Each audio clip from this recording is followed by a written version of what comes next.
Welcome to the Geek Therapy Radio podcast. I'm your mental curator, Johnny Hamburger, and hope you're having a good day. Hope you enjoy this episode. It's going to kind of be on the lighter side of things. We are going to talk about the top 10 racing video games, like car racing, having to do with the automobile. There's one honorable mention that we'll get to down the pipe here in the episode that has nothing to do with cars, but I think it deserves to be on the list. And I'll start it out with this. What got me on this idea was there's an article on Ars Technica. I love Ars Technica. You guys should visit Ars Technica. If you're a geek or into science or video games or any sorts of stuff like that, tech policy, Ars Technica is awesome. I'll include a link to just the website in the description of this podcast if you don't already know about Ars Technica. But one of the writers, what is his name? Because I want to give him credit. Jonathan M. Gitlin just put out a piece today about his top 10 best console racing games of all time. Now, he goes on to say, blah, blah, blah, that this isn't in any particular order necessarily, and it's completely arbitrary, and it is up for hot debate. So I extend that same kind of acknowledgement, that same sentiment to you, the listener, when I go through this list, that you can remove things from the list, you can add things to the list. There's at least 10 racing games that I love and that many people love that are not mentioned on this writer's list, but that's not the point.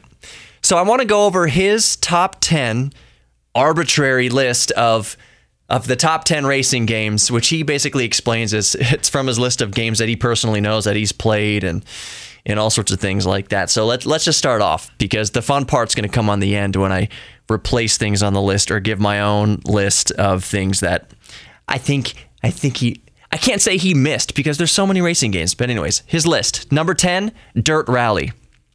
I can't really comment on Dirt Rally because I haven't played it that much to make much of a commentary on. I am familiar with the game. I know the game.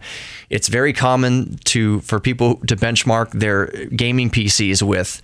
But Dirt Rally is number 10 on his list. Number 9, Gran Turismo Sport. I have not played Gran Turismo Sport. I've played plenty of Gran Turismo, just not Gran Turismo Sport, so I can understand why it's number 9 on his list. We'll keep moving down here. Number 8 is Project Cars 2. I agree. Since I have a fair amount of experience with Project Cars 2, I like seeing it on his list. I do agree with him here that Project Cars 2, I might actually rank it similarly. Number 8, he has Project Cars 2. Project Cars 2 is great. It's on Steam.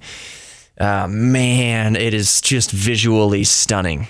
It's kind of like Gran Turismo in how visually stunning it is, but Project Cars 2, I absolutely agree with that. Number 7, and this is going to shock a lot of people as to where he's placed this on his list, because I'm sure a lot of you listening would place it way, way higher on your list. Number 7 is the iconic Mario Kart 64. How many hours of my life have been consumed by Super Mario Kart 64? Countless days all added up together, probably countless weeks spent playing Mario Kart 64. Like, if you added all the hours that we sat in front of the screen playing Mario Kart 64, it would probably be in the hundreds, which would equate to weeks collectively of playing Mario Kart 64. It's so iconic. But here's the thing. For me personally, and I don't think this is too much of sacrilege, because it's just me personally, I liked Super Mario Kart DS better. I thought it was a overall better Mario Kart. Yes, Mario Kart 64 is iconic, and it still holds up to the test of time. People still play Mario Kart 64 religiously. I'm just saying, dollars to donuts, Mario Kart DS I liked it better, because Super Mario Kart DS introduced online play. And once you could play online against people around the world, that just added an entirely new dynamic to the game. It wasn't just you sitting next to your brother or next to your drunk friends after a night at the pub, which is great. Obviously, it's great. That's one reason why Mario Kart 64 is so iconic. But it was the first one, Mario Kart DS, was the first one to allow online play. I had a hiccup. That's a phrase I haven't used very often in recent episodes. A hiccup. Okay, so number 6 on his list, F-Zero. Who among you has not played F-Zero? Or at least watched someone play F-Zero? It's the Super Nintendo game. When did it come out? Early 90s. I want to say 91 or 92 is when F-Zero came out. There's F-Zero courses in the latest iterations of Mario Kart now. So Mario Kart 8. I know there's at least one F-Zero course, and even in Super Smash Brothers, there's stages that you play on an F-Zero track. So F-Zero for Super Nintendo is his number 6. I fully agree. It absolutely belongs on this list. Number 5 is going to cause kind of a detour for me personally. Pun intended. Number 5 on his list is Gran Turismo 4. Gran Turismo 4 is the best, in my opinion, Gran Turismo released to date. In my personal opinion and in my experience, this is one of the few games that I've ever spent with the PlayStation 2 on and running for up to 18 hours at a time. This isn't the first Gran Turismo to teach you how to grind, you know, how to earn credits to buy cars and buy parts and soup up those cars with parts so that you can get more credits and get more cars and soup those. It's such a vicious cycle like that. Such a perfect... It's like a drug almost. Gran Turismo 4, I have spent hours and hours, and I remember there was a time when I was so deep into a Gran Turismo 4 rut that I would bring the PS2 to work to run during March Madness. When I worked over at KBME, I would bring the PS2, hook it up to the TV in there, and just all the basketball games back to back to back to back. I would be there for 20 hours sometimes.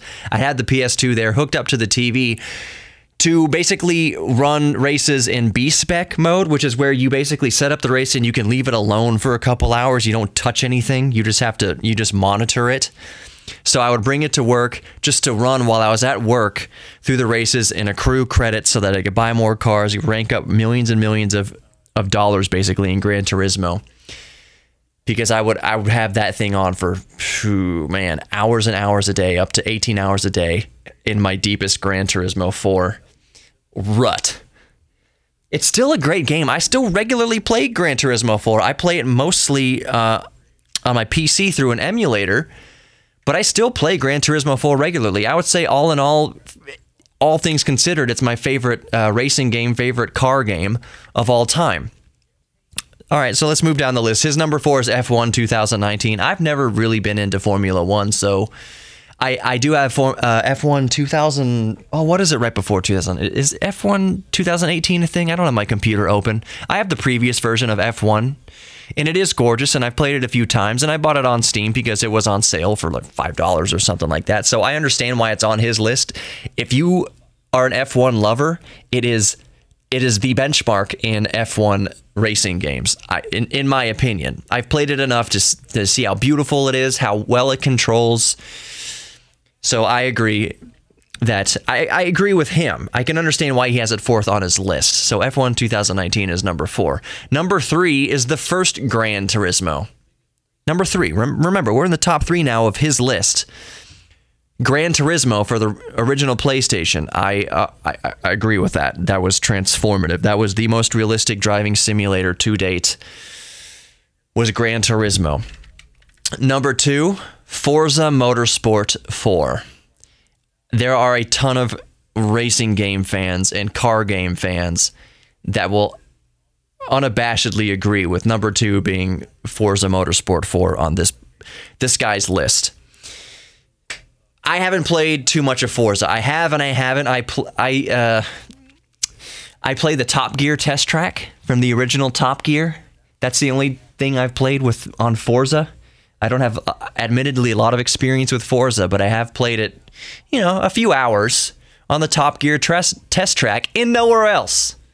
Because Top Gear is one of my favorite TV shows of all time. I played it on the old Xbox 360, I believe. Okay, number 1. number one, I can totally understand why this is his number one, because I also have a backstory with this game. His number one is Gran Turismo, and I know you already know what it is, 2. Gran Turismo 2 for the original PlayStation. It was a 2-disc game, which meant it was pretty huge. I seem to remember the first disc contained arcade mode, I believe, and the second disc was simulation mode. Typically, when you start up Gran Turismo, you can enter into arcade mode or simulation mode, and I only play simulation mode.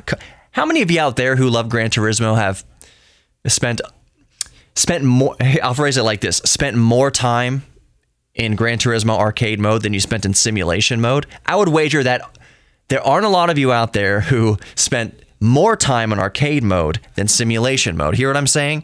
I'm just saying most people probably spent the most amount of time in simulation mode, because yes, I personally have played arcade mode, but I spent the bulk of the hours, up to 18 hours a day, in simulation mode. So his number one on the list is Gran Turismo 2. When I first moved to California in 2002 or 2003, I spent the first 2 or 3 months. I had no friends. I didn't know anybody out there other than my aunt and uncle, and it was a hermit, and I probably slipped into a little spat of depression. But I would play Gran Turismo 2 again for 12 hours a day. I would wake up, God knows when, in the afternoon, and just play until the sun came up the next morning and go to sleep again. It was a terrible, terrible rut. But Gran Turismo 2 was basically my best friend for a few months until I got my feet wet out in California going to recording engineering school. Okay, so here's the fun part, I think. I'm going to get into it's an arbitrary list. This is not top 10, but it is 1, 2, 3, 4, 5, 6, 7, 8, 9, 10, with an asterisk next to the 11th one, the honorable mention that I mentioned before, that I alluded to at the beginning of this podcast. So I'm going to go over my list. It is in no particular order. I have a strong feeling that a lot of you are going to breathe a sigh of relief that I included these, because this other guy did not include it on his list. There's so many great racing games out there. And if I don't cover all of them, please let me know. Like, email me, geektherapy@iheartmedia.com, geektherapy@iheartmedia.com, or anywhere, Geek Therapy Radio, Facebook, YouTube, any other place where you can get in touch with me, basically. YouTube's probably pretty great. We should start a thread on YouTube about this. I think I will. I think I will with this episode. All right, so here's my list in no particular order. BeamNG on the PC. It is a physics-based driving simulation. The funnest thing about BeamNG is crashing your car. The physics are so awesome in BeamNG, and you can alter the physics. You can alter the gravity and things like that. Simulate driving on Jupiter with massive gravity. Simulate driving on the moon with 1/6 of Earth's gravity. Or I think that's what it is on the moon. Maybe I think it's actually less than that. I think Mars is 1/6. Something like that. You can alter the gravity in BeamNG, and the particle physics and the crash physics are amazing. BeamNG is one of my favorite simulations ever. They've got a version of the DeLorean in there, but they don't call it the DeLorean. It just looks like the DeLorean, but you know what it is. Anyways, the second down the list, not number 2, but second down the list, Midnight Club for PlayStation 2. The hours me and my friend Andrew would spend, and Brad would spend after senior year of high school playing Midnight Club on the blue disc, back when the discs were blue, and I believe blue discs for PlayStation 2 meant they were printed on CD-ROMs, not DVDs. So the blue disc Midnight Club, finding the secrets, crashing. The physics kind of weren't that great, but the game itself was so fun. The original Midnight Club. Third down the list, but not number 3, Burnout. There's a few things on my list that I am genuinely surprised didn't make his list from Ars Technica. Burnout, my favorite, is Burnout Legends or Revenge. The Burnout games on PSP were also staggeringly good. Burnout on the Nintendo DS was god-awful trash. Stay away from it with every fiber of your being. Do not ever buy or set your eyes upon Burnout for Nintendo DS. It was terrible, and you will wish you never saw a screenshot of it. It's garbage. Fourth down the list, but not necessarily number 4, Cruisin' freaking USA. Cruisin' USA and Cruisin' World. There was, when you came in first place, a bikini girl at the end would hand you a trophy, and I'll just say I was 10 or 11, 12 years old, and that was impactful on a young boy's life. So Cruisin' USA, that wasn't the reason why we liked the game. The Cruisin' USA was actually a fun game. You get to drive as a Ferrari or the school bus. If you weren't the school bus, what were you doing? You weren't playing the game right if you weren't selecting the school bus and flying down the road at 160 miles an hour. The next one down the list, but in no particular order, San Francisco Rush and Rush 2049. Was it 2049? Or I believe it was 2049 because that coincides with 200 years after the gold rush in 1849, which is probably why they call it Rush 2049. But San Francisco Rush on the Nintendo 64 and in the arcade. Unbelievably fun game. The physics mod, it had very moonish physics, I would say. So the whole point of San Francisco Rush was basically flying off ramps as fast as possible, trying to get as much distance in air as possible and explode your car. It was such a great game. Surprised it's not on Ars Technica's list, but I understand. Man, so many hours spent playing San Francisco Rush in Rush 2049. And there was one between that. Rush, what was the one between that? Oh, I'm blanking out on it, I believe. It makes me want to go play San Francisco Rush right now. Third down the list is motorcycles. Road Rash 64. When my lung collapsed, Road Rash 64 almost put me right back in the freaking hospital because the surgeons and the doctors said, don't laugh and don't pick up anything heavier than a Coke can or else your lung might collapse again and we'll have to reinflate it again. So when I came home from the hospital, my stupid friend Nathan, we'd fire up Road Rash 64 and his entire mission was to get me to laugh to put me back in the hospital. So here's how I laughed. Here's how you laugh when you have a collapsed lung.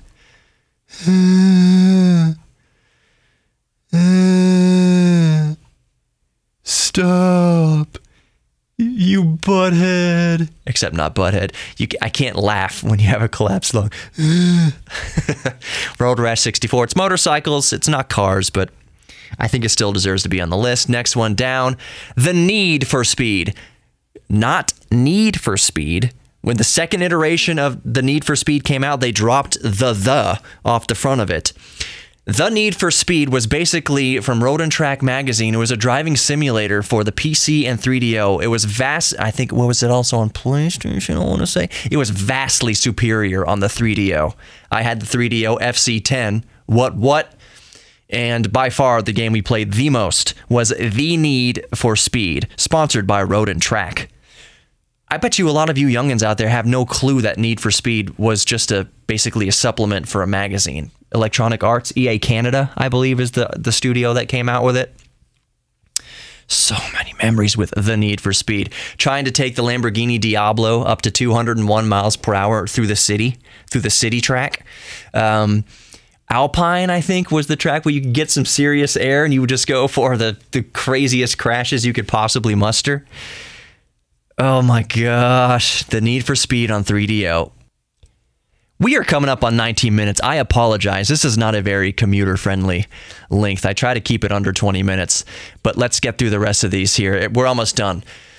Next down the list is Hard Drivin', the OG original gangsta Hard Drivin'. I'm talking, not if you want to punish yourself, but Hard Drivin' was on systems like the Commodore 64. Hard Drivin' was on the Game Boy. It was basically wireframe 3D modeled or 3D emulated driving, but it was revolutionary. I had it for Microsoft DOS. It was absolutely revolutionary. So Hard Drivin' definitely deserves to be on the list. The last one I chose as an outlier because I'm not sure a whole ton of people know about it, but if you have a Game Boy Advance, no, it's not Mario Kart for Game Boy Advance. I personally don't like Mario Kart on Game Boy Advance. Drome Racers.